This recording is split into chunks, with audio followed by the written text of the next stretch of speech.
What's up, everybody, and welcome back to another episode of Blood on the Razor Wire TV. Got a special guest in today calling from the penitentiary. Mac, tell the people who you are. We're going to talk about your situation. We're going to talk about Cat Williams, and we're going to talk about why you're still sitting in prison when you should definitely be free. Man, I'm Andre Dow, a.k.a. Mac Minster, man. Some call me the chopper in the street, man. But, yeah, it is what it is, man. What's happening? So, Mac, man, you had reached out to me. We talked a little bit. We talked about your case, talked about all the things that are going on. You know, you were recently, once again, in the spotlight. You've been in the spotlight over the years. And you were in the spotlight because Cat Williams was talking about you. I believe it was on the Shannon Sharp show, right? Yeah, indeed. Yeah, Cat, that was a blessing, man. You know what I mean? Because he didn't even have to address nothing about me. He didn't have to say my name at all. And for him to have did that, I had been wanting to, correct the record about some things that I was hearing that was disturbing. You had, Faison Love was on there saying that, Cat stole my style. And man, that is not true. You know what I mean? Me and Cat got so many similarities because we infected with this game. So, I've been knowing Cat for a long time, and we used to kick it and pop the game. So, game recognized game. Iron sharpen iron, steel sharpen steel, game sharpen game. So with that said, he had that character mixed up. If you want to say somebody stole some game from me, say E40 stole. That's the culprit. I hear you. That Williams, he's solid, man. Come on. Let's talk about this, right? You've been in prison for a long time, accused of and eventually found guilty. Not saying that you're guilty, because there's a whole lot of stuff going on in the case. You end up being found guilty of what? Killing Fat Tone, allegedly, right? Yeah, man. These people came with a cold scenario, man. And it was like, Fat Tone was my partner, man. I was trying to do my best to help Fat Tone. So with the way these prosecutors and all these people be working down here, man, Tupac was the biggest case that went unsolved. So, I get down here, they manipulated the video, they manipulate phone calls. That's just like when I call, I got to record all my calls because I know that I get in the courtroom and they'll be dissecting phone calls and giving certain punchlines and hot takes and making it seem like a motherfucker. I'm trying not to curse because I'm doing them on the Ramadan. But at any rate, man, they'll try to flip the narrative, man, and make it seem like somebody is admitting guilt. By the way I talk and by the way I express myself. So they did that in the trial. I went to trial, man. They dissected the video. I'm coming out the parking lot, walking into the parking lot now. They know because they got the real footage. Me and Fat Tone, they get in the same car. Follow me? Yeah. And I had let him use my girlfriend's car. So to get to the meat and potatoes, they came with a whole scenario and tried to make it seem like it was a northern, like I'm from Vallejo. I'm from Frisco. San Francisco and Vallejo don't rock like that. So they came up with a whole plot and a scheme. I'm talking about the plot and the scheme went as far as San Francisco, Vallejo, Fairfield, the feds. Everybody collectively came together, and they even went and got a snitch, Antoine Moutar. They brought him across state and county lines, loaded him up on some things to say. Let me ask you this. Let me stop you for a minute, right? We'll get into Mouton in a second, but let me ask you this. Fat Tone, you're kind of like trying to help him out with his music career. He's definitely, he was definitely a dangerous dude. I had interviewed one of his partners that was alleged to have killed 20 different people in Missouri. I interviewed him right from his prison cell. He was definitely a dangerous dude, right? Absolutely. And to keep it 1,000, I didn't know that he was as illmatic as it came out later on. You know what I mean? I loved it. He had his way, his oratorical skills and his ability to articulate that rap, he was impeccable. I've saw it, I was like, whoa, this dude right here, he the one. I didn't care about what they were saying about it. They say a lot of things about me. You know what I mean? So I wouldn't care nothing about that. All I was trying to establish was this dude right here. This is going to be my artist right here. I'm going to push him. And as time went on, and then by me being incarcerated, then I came to find out, I was like, oh, he murder incorporated. You know, he really, you know, one of them boys out there. He was a leader. He was a force to be reckoned with. Let me ask you this. Out there. Let me stop you. Let me ask you this. Do you think that he was the dude that killed Mac Dre? Not at all. And I knew that much. You know what I mean? Just by being in the game and being in the street, you know, they were saying certain things. But it was some promoter that, you know, the story is that Mac Dre, it was a promoter that Mac Dre was supposed to perform. They had a misunderstanding. Mac Dre didn't get on the stage, and that happened. You know what I mean? Since Fat Tone was the hottest piece of wood in the fireplace in Kansas City, his name get thrown up, and that's how it happened. Let's ask you this. What was your relationship with Mac Dre? I really didn't have a relationship with Mac Dre. You know, we was cordial. You know, I respected, you know, his craft and what he was doing. But, you know, you got to remember, they try to make it seem like I was just, you know, a fan, and I was, I don't know. I really can't say what their narrative was and their perspective of with me. But my thing is, I'm not big eyes, little U's, but I was a little ahead of him in the game. You dig? I'm dealing with Snoop.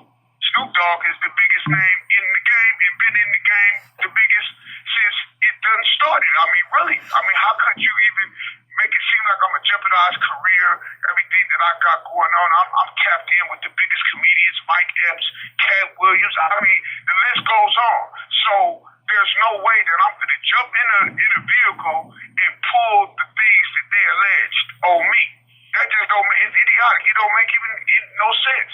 Well, that's why, listen, Mac, that's why I asked you, you know, what your relationship was like with him, because the government or the prosecution, they allege that him and Cowboy, they get killed, and then, you know, the female ends up getting killed who they allege was your partner's girlfriend or whatever. I ask you that because they're saying it's a revenge killing, but if you don't really have a relationship with this cat like that, why would you even be out there, you know, in that situation? Doesn't make much sense, right? Right. So here's the thing, and then they know I got a homeboy that just got out of jail, and his name is Spruce, Michael Benton, and he was convicted. Michael Benton did, I think, about 35 years for the killing of the Mac. The Mac is from Mac Dre's block. You know, he from the Crest. So Fillmore and the Crest don't even rock like that. That's what I'm saying. You got this prosecutor who was overzealous. He was trying to get a name for himself, and he attacked me, and he put a story together, and he sold it to 12 jurors in the state of Nevada. He couldn't have did that in California. He couldn't have did that in San Francisco, Vallejo, or nowhere else like that, because everybody know the real. Why do they pick Mac Minster? Why do they say, man, Mac Minster's the dude that got rid of Fat Tone, got rid of Cowboy? Why do they pick you? Well, you know, Chopper got a relationship, a level of respect on his own, and that's what they call me in the street. You know what I mean? I'm a stand-up dude. I'm outspoken. I always had something to say. You know what I mean? I fight. I talk. I do all of that. I mean, you know, so it wasn't a hard sell. You know, San Francisco didn't like me no way. So when my name came across the table, it was like, do whatever you need to do with him. There will be no public outcry. You know, he's known out here. So I had a reputation of my own that, you know, I'm honorable though. I've never done nothing that anybody didn't have it coming. I don't do nothing extra. You know, I'm a stand-up dude. And they attacked me because a lot of stuff that I was saying, you know, I got the Mac 10 Commandments on my back. Thou shalt not snitch, thou shalt not infiltrate. I mean, I could go into that, but the point is this. Because I was the way that I was, and I was speaking in the manner that I was speaking, I became a threat to them. I'm outspoken.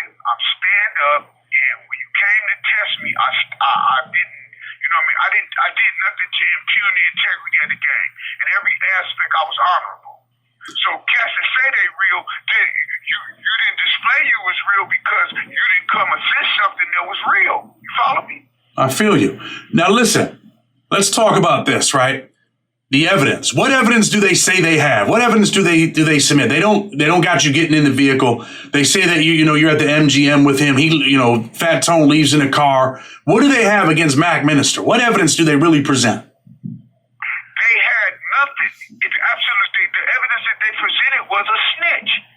That they came in when they brought me down. I exercised my rights to a speedy trial. I pushed on them. It was this attorney named Tony Serra that's from San Francisco, well-known attorney, and he wanted the case. He was like, man, but Tony Serra had to go through some time in the feds because he wasn't paying his taxes. And he's a rider like that. If you look up Tony Serra, he's legendary. So Tony Serra was like, look, man, I got 11 months to do. This is garbage. You know what I mean?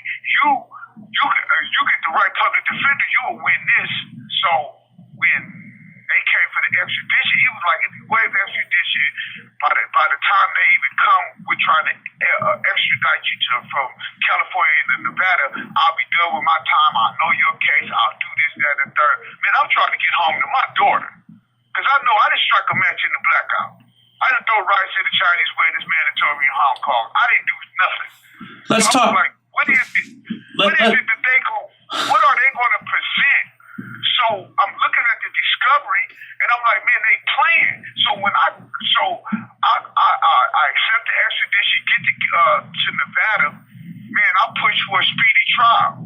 They violate that and hold me in county jail for 2.5 years, and then they invent this snitch, Antoine Mouton. Let's talk about Mouton. Hold on now. Let's talk about Mouton, right? He alleges that you were telling him all this information, you were talking to him, and then, they kind of use that as kind of their linchpin in the case. And eventually he comes back and he testifies. He gives a statement pretty much saying like, hey, man, I lied, right? Right. See, it's like they had an evidentiary hearing that took place August 28th, 2017.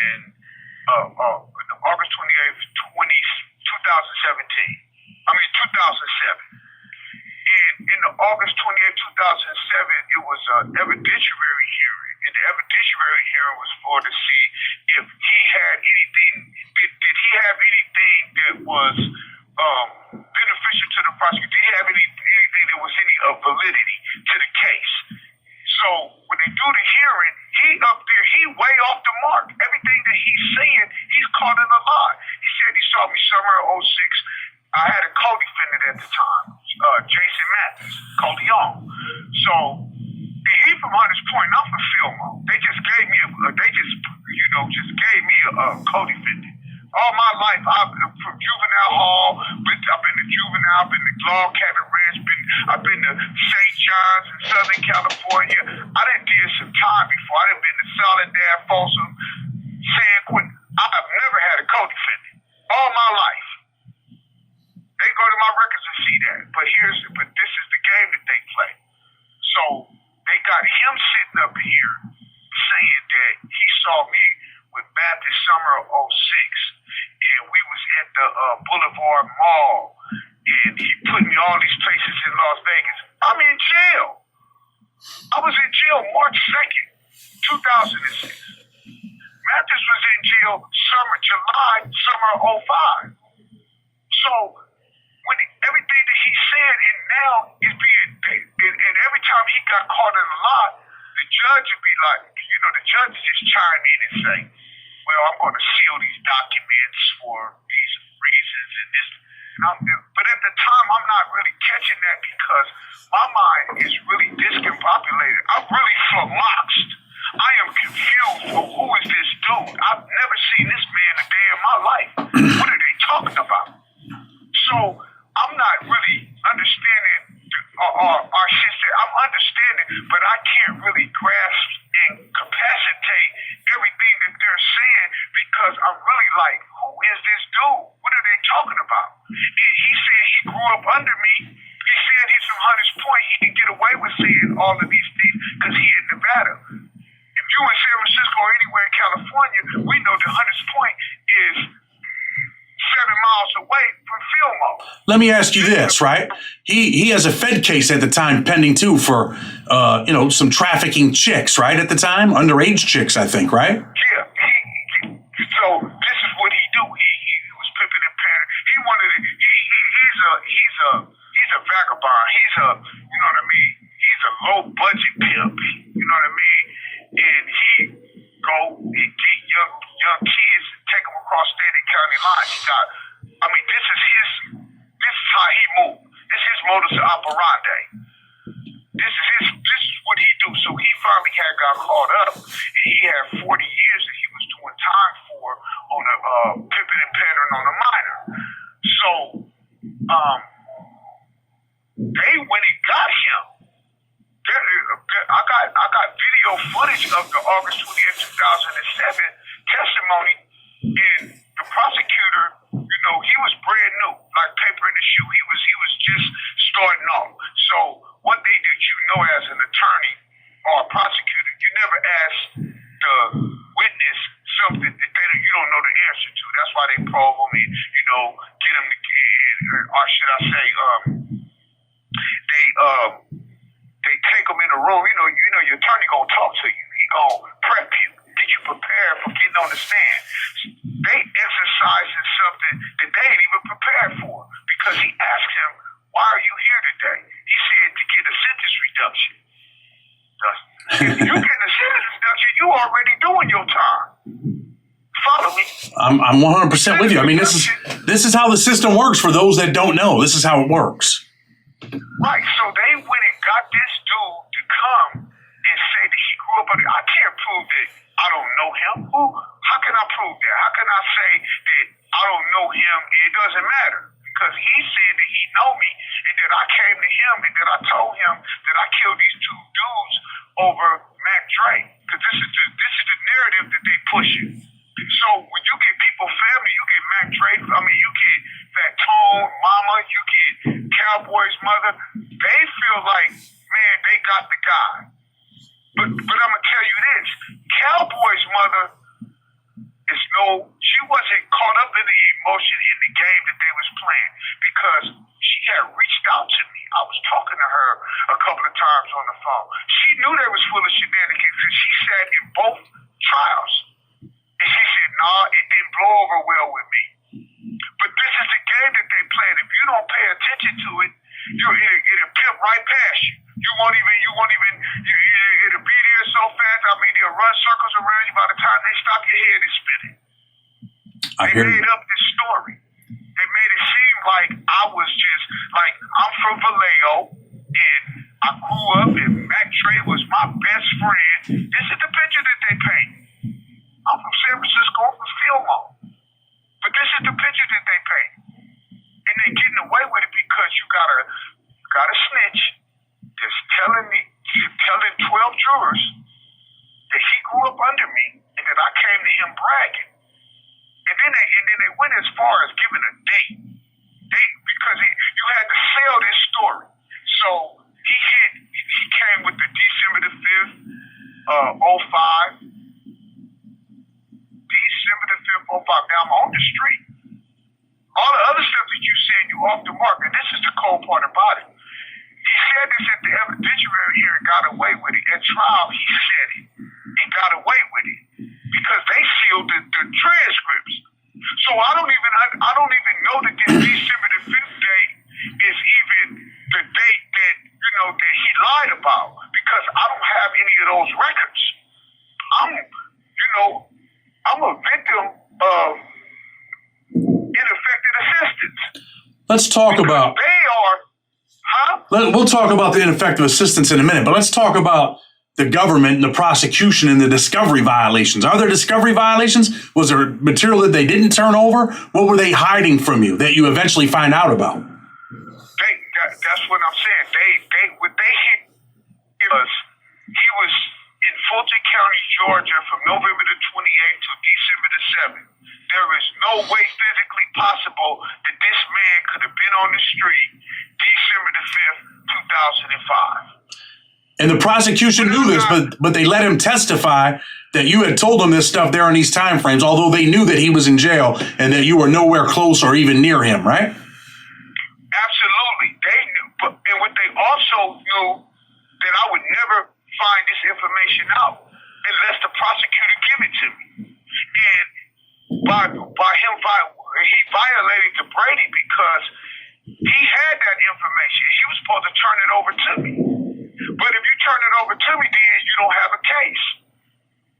It doesn't make sense anymore. And you had to pick the December date because you're trying to give a window of when I was free. You follow me? You can't. And then it's like you indict me November of 05. I'm on America's Most Wanted. I'm on all of these new shows, American Gangster. They got me on all of these shows. They playing all of these reindeer. They playing reindeer games with my life, and you got to pick a window. And since God is Allah and God is good, they picked the date, December the 5th.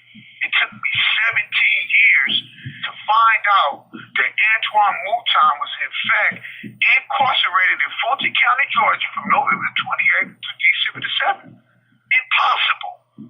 How are you anywhere? But I don't get this information because it's inside the prosecutor's database. There's no way in the world I'm going to get this. So they got away with it for a long time. Let's talk a little bit about your lawyers later on down the line, right? You end up with a post-conviction attorney that's really not an attorney. Let's talk a little bit about that. Tell the people what happened. Like, this is like outrageous, right? So it's so many layers to this case that if I didn't have it in video form, if I didn't have it in writing, where these transcripts and the stenographer recorded this, you wouldn't even believe. It's hard to believe. You know what I mean? It's just like when this happened to me, when I had got convicted, the first person that really reached out to me was Mike Epps. Mike Epps was like, man, I'm gonna help you, man, because I don't even see how they got you, man. I'm reading this, that, and the third. How they even got you for jail? So when I got to telling Mike Epps what happened, I was like, look, man, the lawyer testified against me. They took my lawyer. He was like, whoa, Mac. I've been to prison before. The lawyer can't testify on you. He can't, your lawyer can't do that. And then he was like, so what you not telling me? This is how crazy this story was. He was like, so what, you trying to get some extra money? I told him the man fell all the way back off of me. I would have been got home if I would have got that assistance. But what they did was so just unprecedented that even a cat that's from the street, that comic that I know been knowing for years, couldn't even believe this, couldn't even fathom this. There's no way that this is happening. So you got the lawyer, I get convicted, I pay this attorney, Stuart Helen from California, because I had already seen that, it was a travesty of justice that took place in the Nevada court. I'm talking about, I never in my wildest dreams thought I would experience something like this. This is something that you can't even make up. Nobody has the ingenuity to make up something that happened to me like this. And the story is so unbelievable that you would have to really read it and investigate it to know that everything that I'm saying is true and correct, that I'm not putting nothing extra on it. So when they convict me, I hire, first I go to this lawyer named, trying to think of this cat name. He's from San Francisco. To make a long story short, he's a Harvard lawyer. He come down. When he come down, he's saying that, all right, well, I'm going to file an ineffective assistance. So the lawyers, they in there because he come from California, and in order for him to come and visit me, he has to be assisted by them, because in order to work out of state, you got to file a petition with the court, and it's called Pro Hoc v. J, because he's coming from a different state to work. So they're in room with me while he's talking to me because they had to bring him in there to practice off of their license. So when I'm telling him how all of these events unfold, he said, okay, well, I will file ineffective assistance of counsel. They were like, nah, we don't do that around here. He's like, I'm not from around here. So my money funny, my pocket's laughing at me. I ain't got what it takes to really pay this dude. Then it took all my royalties. So now I get Stuart Hamlin. When I get Stuart Hamlin, a white dude named Matt Machon. Gotta tell you about Matt Machon. Matt Machon run his credit card. He pays Stuart Hamlin. Stuart Hamlin come take over the case. Now Stuart Hamlin is a well-known attorney. You run his name. He represented Snoop Dogg with Johnny Cochran in the murder. He represented Tupac in Marin City when the little boy got killed at the video shoot. So he's well known. And Snoop Dogg, hey, listen, Snoop don't look out for you, man, with a couple $2 for the lawyer? Man, that is the most painful thing about this. You know what I mean?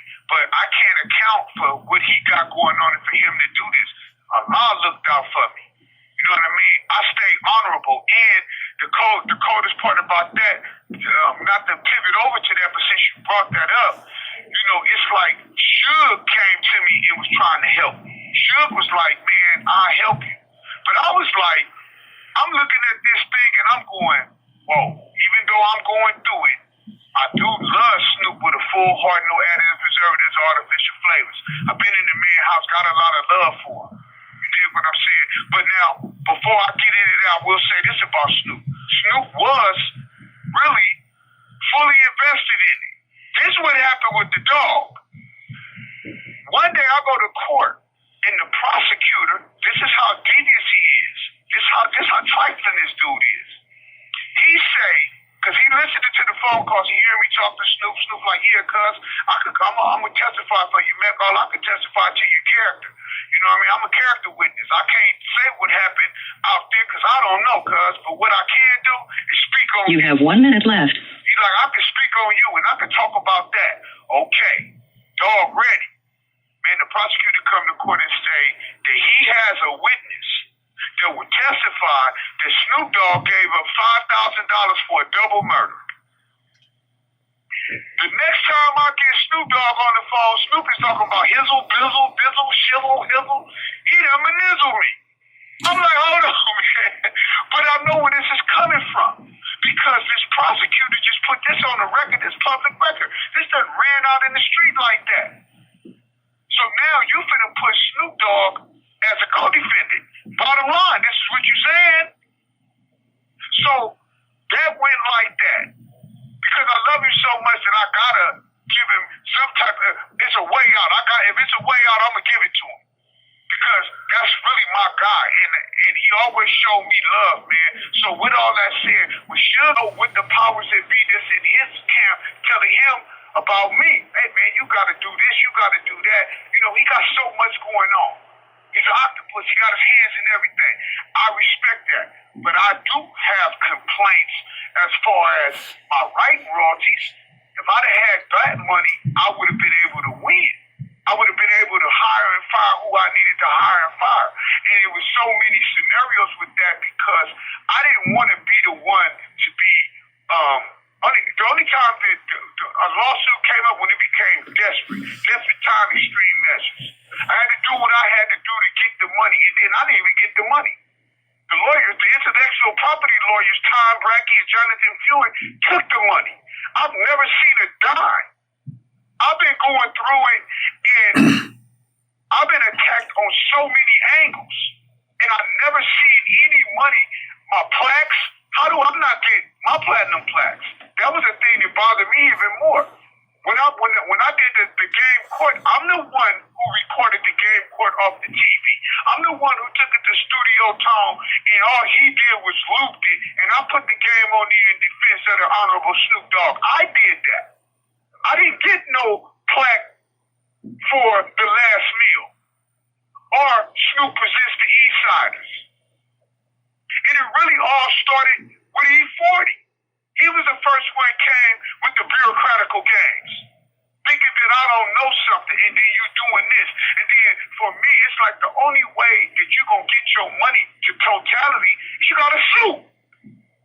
for copyright infringement. That's the only way you're gonna get all your money. So with the dog, I can't really say that. I know personally, I know he got a lot of love for me for sure. Follow what I'm saying? I hear you. Years that went by, I'm not so quick to trust nobody though, because I know I'm so real. And I know that the enemy, I know who this coward is. You know what I'm saying? He plotting right now. He plotting right now. But if you play with me, boy, look. And I know because this cat steady trying to block everything that I do. Anybody I talk to, he cut it off. Getting it. It's so much I can do. My hands is tied. That's why it was a blessing in disguise when Cat said my name and it went 50 million views went out. Because what he did, he gave me, not only did he give me an alley-oop, it was one of them alley-oops where you get under the rim, you take the ball, and you just toss it up right there by the rim, and you just throw the ball there. It ain't even a 10-foot rim. So, Mac, let's talk about this, right? Eventually, you're found guilty, you get sentenced. Tell the people how much time you're sentenced to. They gave me 4 lives without the possibility of parole for a double murder. I don't know where 4 lives without the possibility even fit in this range. But this is to discourage me, distract me, confuse me, have me where, like, man, you stuck.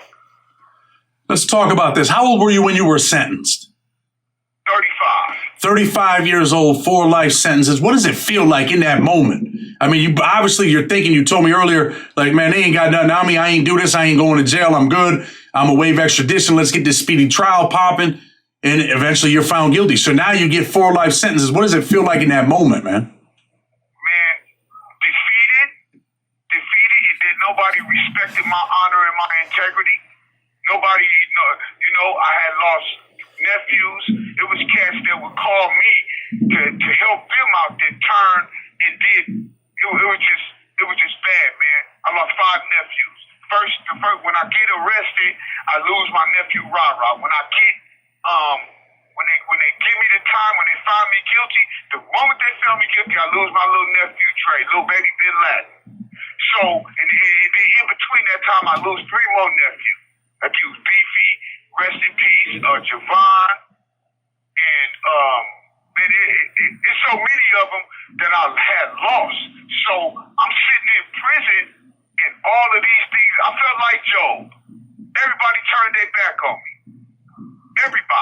Everybody turns their back on you. When you got life, they think they think you're gone. You ain't never getting out. It's over with.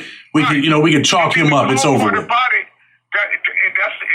That's the part that hurt me more because I was being so real. Because, like I said, when Suge came to get at me, man, Suge could have provided the lawyer that I got right now. This is how good God is. He was talking about David Chesnow. David Chesnow run Las Vegas. Suge was like, man, I can help you with this lawyer. But I'm saying to myself, like, I done seen Snoop homeboys, family members, everybody running this money. I done seen corrupt dads. I mean, I could go on, the list go on. Homies that went bad on him for this money. Because this dude he could provide instant gratification. But I'm a man of honor and integrity. So I was like, nah, I can't do that. You know what I mean? I know you hate Snoop Dogg and Dr. Dre. Yeah. I ain't no way in the world I'm gonna do that. And I didn't accept this money. But see, God rewarded me by being honorable. All of the real came out. Latif Gray is a brother that grew up in Fillmore under me. He's a prosecutor in internal affairs. He hear my narrative of the events that took place on Gangster Chronicles. Man, it was so disturbing. He launched an investigation. He the one who went into the prosecutor's database and extrapolated Mouton's mugshot, his whereabouts. Only a prosecutor can do this. See, if a prosecutor don't give it to me, I don't get it. So anybody that's questioning, man, I am more blessed than any prophet in the Bible. There's nothing has ever unfolded in this manner. These people are in trouble. Like I said, they're under pimps arrest and against the protest. And put your hands on top of your head and interlock your fingers. You got everybody, and all you hear about is our democracy is at stake. Man, democracy is a mockery because the court is full of debauchery. They play all of these games. And now they done got caught. You done got caught in something that you cannot get out of this. In order to get out of this, you got to just be flagrantly disrespectful to judicial protocol. You already like that, but this is another twist. So, Mac, listen to me. Mac, you've been in jail a long time, man. How long you been in? About 18 years? 18 years. As of March the 2nd, it's been 18 years. What's life like, man, inside that Nevada Department of Corrections? What's your life like, man? I mean, man, it's like Groundhog Day. Every day is damn near the same thing. And then because of my rambunctious nature, and I'm just cantankerous, I'm cantankerous by nature. So I rebuke the suckerism. That's what keep me going. Because I have a way that I came in at 35, so I was already set in my ways. I'm not impressionable. You can't come and impress me with certain things. I impress them. I put the game on them. They follow me. It's all the shot callers from everywhere. They come to me for my information, my knowledge, wisdom, and understanding how I move on certain things. They respect me. The people that count, you're going to always get minions that's going to get in the way and want to get stepped on. But at the same time, the fight in me kept me where that suckerism never affected me. Always, it just kept me to be honorable. Let me ask you this. Is it violent over there? Well, where I'm at right now, it was bad when I first got to Ely. When I got to Ely, I did 10 years in Ely. Then I get transferred to High Desert. High Desert was riots and all that. Southern Desert. What these people did, they played so much, they crashed with me in a medical cart. So when they crashed me in a medical cart, I filed a civil suit in 1983. So for malpractice, they not doing so. Anyway, to make a long story short, they moved me to Lovelock. I'm in a level 1 medical yard. So here, no, it's peaceful. This is the softest yard. A kindergarten could come walk through here. Yeah. And I'm blessed because I went through everything that I had to go through, and I'm here right now. And it was a time, and this is the northern part of Nevada. I'm from the Bay, so it take an hour, 2 hours to get down here compared to being in Las Vegas, and it's a 20-hour ride. Or going to Ely, it is a 30-hour ride. So I'm really blessed to be in this position to get the phone, holler, and do all that. But prison is prison. So talk to me.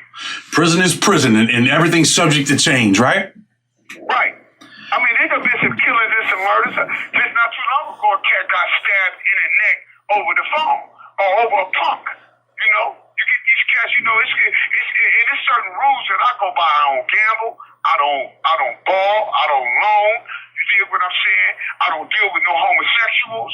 So it's a lot of stuff that ain't gonna come my way because, like I said, I already been set, seasoned, and polished. I come from under a tutelage of Chucky the Beast Boys, Larry Adorn, Fast KY. I was laced by some real cats that, like I said, when I got here, I was already set in my ways and seasoned. So listen, right now in front of the Supreme Court, you have an appeal pending, right? Absolutely. Writ of habeas corpus. It looks pretty good. A Brady motion. No, it's great. It's great like a bowl of frosted flakes. I'm talking about, man, I've been in the appeals court since October 9th. October 9th, 2023. Yep. And when Cass said what he said, man, they had to pause for a worthy cause. That's why I love Cat. You know what I mean? I respect Cat. Well, listen. Cat ain't never stole nothing from me or said none of my game. So that was a false charge. Let me ask you this, right? What's the lawyer telling you? I mean, I read this. I do legal work every single day. I own a paralegal service. I told you that. I get people out of prison all the time. If you don't get free from this, man, I don't know what I don't know what to say. I can't see what more do they want. You done met the criteria and you climb